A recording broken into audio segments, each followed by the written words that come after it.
someone telling you, oh, come on, Dante, like, let's do this? Or are you very much like, it's just words, like, I need to physically tell myself, let's do it? Are you quite like that as well? I'm, rather than taking motivation, I'm better than the opposite, at the opposite. Yeah. So like, I'm better at someone shouting at me. I'm doing a 10K run and someone shouting at me in the final 2K saying, you can do better than this. Yeah, That's yeah. when I thrive. Okay. Because, yeah, I'm very much someone that's like, cool, you can tell me do this, do that, but at the end of the day, I need to tell myself that. Yeah. So there's no point in telling me because it's just going to go in one ear, out the other. Negativity, I think, gets into my head, and I thrive best in the most uncomfortable environments.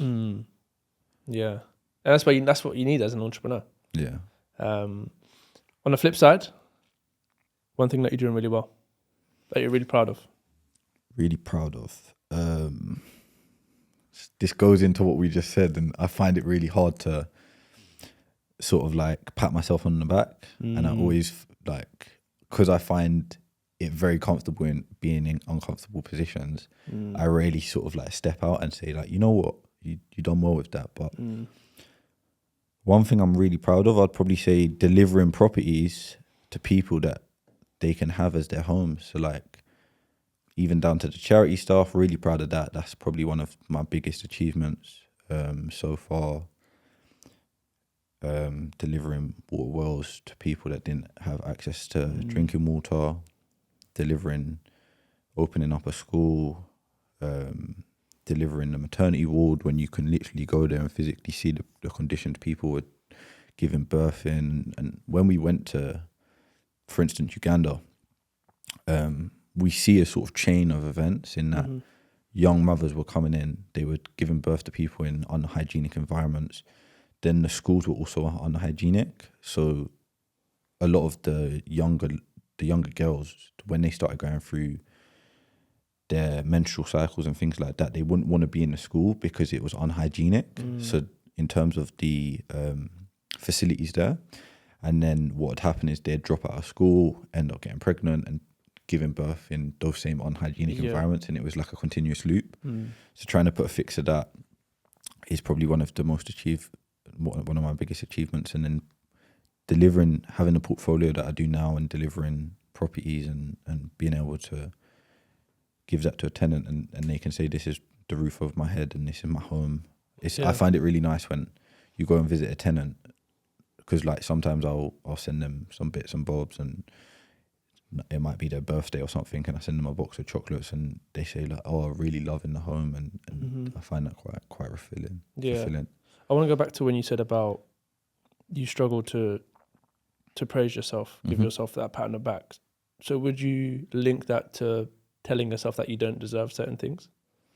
Like, say, for example, a holiday, you're like, I don't necessarily deserve that because I haven't worked hard or done this. Like, do you struggle with that as well? I think it's because I intentionally know that I thrive in uncomfortable situations. I intentionally keep myself in them because I know that when I do take my foot off the gas, that is always when I'm comfortable. And because I always know that I can do more, it's like I need to stay in those uncomfortable situations to thrive. So I find it hard to sort of commend myself and stand on the sideline and say, you know what, you're doing well, because I'm scared I'm going to slow down probably. Do you struggle to switch off? Yeah. I don't think you can ever switch off. As an entrepreneur, I don't think you can ever 100% switch off. Yeah, like sometimes I'll be with some of my friends and they've got really good jobs and they're earning good money in their jobs. And they'll be like, oh, it's the weekend. And I'll be like, a Saturday or a Monday or a Wednesday or a Thursday or a Sunday, it's all the same thing to me. It just merges. Yeah. I think it's obviously a typical 9-to-5 mindset. The whole, it's Friday, that Friday feeling. As an entrepreneur, that's not the case. Like, you have to be working constantly. If I have work to be done and it's 10 p.m. on a Friday night and a friend says, oh, let's go get some food or something, if I've got work to be done, I'm working. Yeah. What systems do you have like in place that help with your like productivity? Is there anything that you use in particular, or you just get shit done? There is that element of getting things done, but I think mainly the systems that I have in place is holding myself accountable. So I do have like a journal every night that I'll say like tomorrow this needs to be done. Whether it's me doing it or it's just me leveraging people to get it done, it's one of those things where I have certain KPIs across a year and then work back. So at the start of every year, I'll say to myself, I want to achieve these things. Yep. And I'll bring that back to what needs to be done every quarter, what needs to be done every month, and then what needs to be done every day to achieve those things. And what are you working on at the moment that's quite exciting? So I'll give you one in property and one in business. Okay.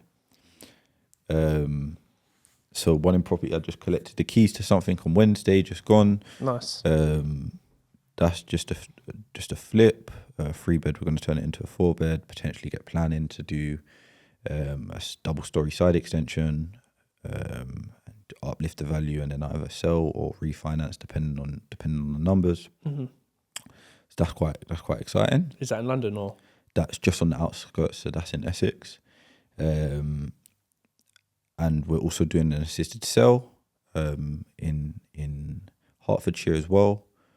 We're picking that up for 365. We're going to spend about £20,000 on just a standard cosmetic refurb and look to sell that at about 350. Which again, that one's really good because we're working with the vendor, so it's a bit creative. We're not doing a direct sort of buy. We're not just purchasing it directly. We're helping a vendor. And again, that's a whole nother story, but they're in a tough situation. We come in and said, we can help you out here.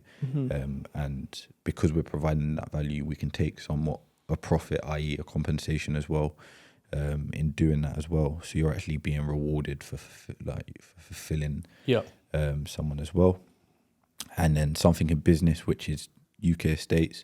We just acquired one of our competitors, and part of their assets within their business is they have a really strong hold on the YouTube scene.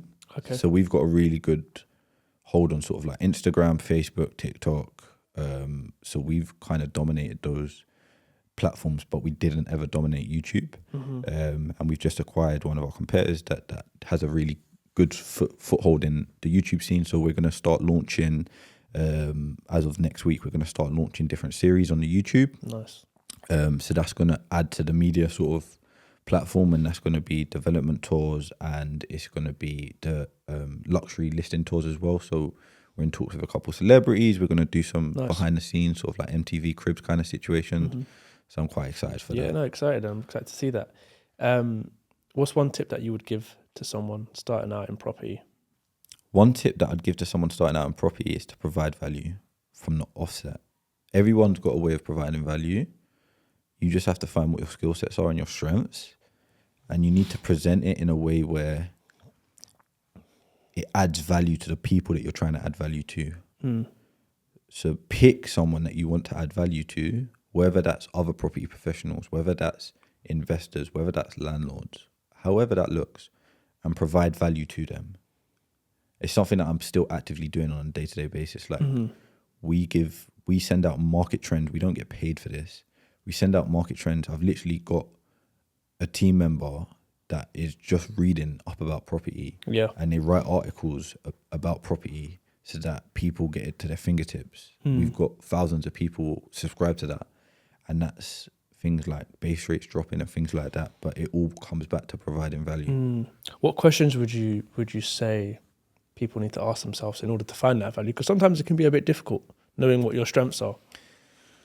You need to ask yourself what you're good at. Everyone knows what they're good at, because everyone knows what skill sets they've gained along the way.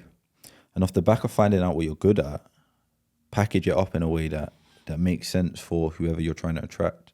For instance, like you could attract portfolio landlords, and you could say to a portfolio landlord, listen, I will analyze your entire portfolio for free. I'll show you where there's cracks in the bucket, and I'll tell you how to fix that for free. And you could have a landlord come to you with 20 properties, and because you're offering the service for free, why wouldn't they do it with you? And you go through their entire portfolio and you say, this property, you're charging 20% below market value rent, and if you up the rent, you could make 20% extra, or if you put it on Airbnb, you can make an extra 30%. Mm-hmm. Would you like me to facilitate this? Mm. And at that point, you provided the value already. Yeah. So there's that element of know, like, and trust already come through. Mm-hmm. Okay. Yeah, something I should probably think about and ask myself, because obviously, like I said, don't want to do the deal source anymore. Don't want to do the rent to rent. I want to do that sort of building finance. Mm-hmm. But you need to be someone that's one, trustworthy, two, knows what they're talking about, and three, adds value, right? Yeah. Who's had a significant impact, the most significant impact on your life, and why? My mom, I'd probably say. Yeah. Hold my mom close to me. Like, hold her dearly, because she's been through a hell of a lot. Mm-hmm. And she had me quite young. So she had me when she was 18. Mm-hmm. So a lot of the journey she's been through, obviously I've also been through with her, but she always stuck it out Mm-hmm. and stayed being a mum. Like, one thing I say to, like, my mum specifically now is being a mum is a very special characteristic, because you haven't got to do much. You just got to be a mum. Mm. Being a dad, there's that sort of, you've got to provide, you've got to look after the household. Yeah, and yeah. with a mum, you just got to be a mum. Mm-hmm. And as long as you stay in that role, it's like you have to be held special to your children. Mm. And what would you say is your mum biggest lesson that you've learned from your mum? What's one, I guess, value that she's installed in you? I wouldn't so much say she's installed values in me, but I would say that one of the biggest lessons that I've learned is just fight through it. Fight through it. No matter what you've got in front of you, just keep moving. Yeah. And what's one quote that you kind of live by when those times of doubt, times of fear? What's that one quote that gets you off the ground? So this is a quote that I used to live by when I was a lot younger. So it might sound quite naive, but I still like the fundamentals behind it. And it's, you got to pay the price to be the boss. Mm. Like, that isn't necessarily monetary value, but to be the boss, you have to pay the price. And whatever that looks like, you have to be comfortable with. Mm-hmm. So yeah. Yeah, responsibility, right? Yeah, definitely. Being a boss comes with a lot of responsibility, especially when you work with employees. When I say boss, I don't even necessarily mean in the manner of like a corporate field, but just in any instance that to be the boss of this situation, to boss this situation, you have to pay the price. Mm. And if you're willing to pay the price, then you can move forward. Yeah. Do you have any regrets in life? I think in hindsight, everyone has regrets, but you have to look at life moving forward, and it's like you can't live in the past. There's a lot of things I would change as you grow older, you mature. There's been a few times where I feel like I've been somewhat distracted from things, whether that's getting involved in other businesses or whether that's spending time involved in other businesses, and which I could have spent better elsewhere. But I'd say regrets, if you're continuously making lessons from your life, I'd say any regret is more so a lesson. Yeah, because a lot of people focus too much on looking back, and they always say if you keep looking back, you can never look forward, right? You won't see where you're going. So I think lost opportunity is the biggest regret. So many opportunities. Yeah, there's many opportunities that you've probably turned down. Me, myself, you similar, and the audience. I think there's many opportunities that you've probably turned down that could have been life-changing, and it probably out of fear. Yeah, it's that feel the fear and do it anyway, right? Pay the price to be the boss. Yeah. What's one thing people don't know about Diante? Could be funny, could be personal, could be silly. I don't know, There's obviously a lot that people don't know about me, but... Hobby that you have that people might think, what the fuck? Diante does that? All I do is work, bro. You know, when I speak to people, that's all they say. I just work. All I do is work and go to the gym. Come and on, work. there must be something. One thing people don't know about me. You seem like an anime type of guy. I'm not. I'm not. Yeah, no, I don't know, you know. Makes you think, right? It's a spanner in the works. It is a big spanner in the works. Yeah. Sports, you do boxing, right? Yeah. So, but people know. Mm. But yeah, I boxed. I sparred Joe Joyce. Okay. So that's one thing a lot of All people right, don't cool, know. nice. And then to wrap it off, Diante, obviously the podcast is called The Endless Race. We're all running this endless race called life. Endless opportunities, endless failures, endless successes. When you hear the phrase, the endless race, like, how do you interpret that in relation to life? I think we're all racing to one thing, and this is going to sound really dark, especially to end it, but the only thing we're all racing towards is death. And whether you like that or you don't like that, it's just the truth. So I think something like the endless race is like you're on this never-ending race that will eventually lead to death. And then what happens after death is going to be judged on how you spent the race. So at the end of the race, you get judged on how well you raced. And I think when I hear that, that's what I think.